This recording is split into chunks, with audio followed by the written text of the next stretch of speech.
हर हर महादेव। आज की कहानी है कि भाग्य बड़ा या कर्म। दोस्तों, कर्म करके ही हम अपने भाग्य को बदल सकते हैं। आइए सुनते हैं। तब श्री हरि विष्णु भगवान ने कहा, ऐसा नहीं है नारद, जो भी हो रहा है सब नियति के कारण हो रहा है। नारद बोले, प्रभु मैं तो ये सब पृथ्वी लोक देख कर आ रहा हूँ। पापियों को अच्छा फल मिल रहा है और भला करने वाले धर्म के रास्ते पर चलने वाले लोगों को बुरा फल मिल रहा है।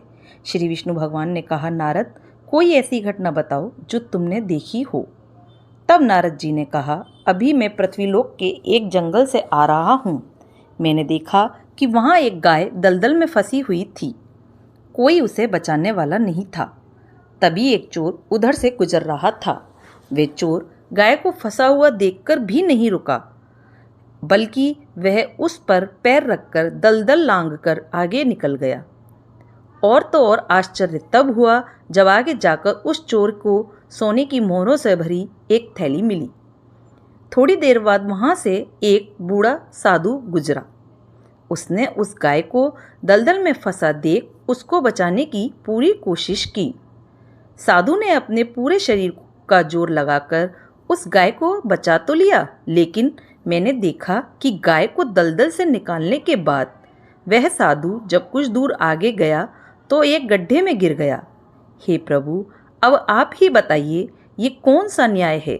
देवऋषि नारद की पूरी बात सुनने के बाद श्री हरि बोले, यह तो सही ही हुआ नारद।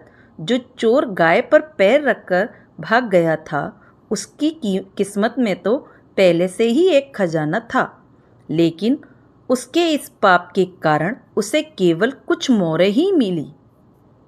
परंतु प्रभु नारद बोले, बेचारे उस साधु ने तो कोई पाप किया ही नहीं था, फिर उसे गड्ढे में गिरकर मृत्यु क्यों मिली।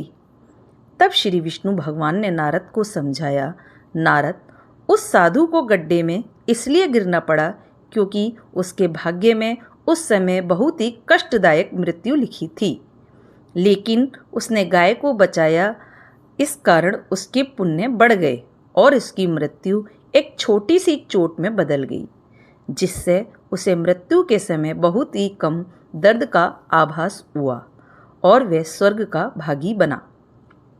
अब नारद जी संतुष्ट थे, उनको तसल्ली थी। इसलिए इंसान के कर्म से उसका भाग्य तय होता है। इंसान को कर्म करते रहना चाहिए, क्योंकि कर्म से ही भाग्य को बदला जा सकता है।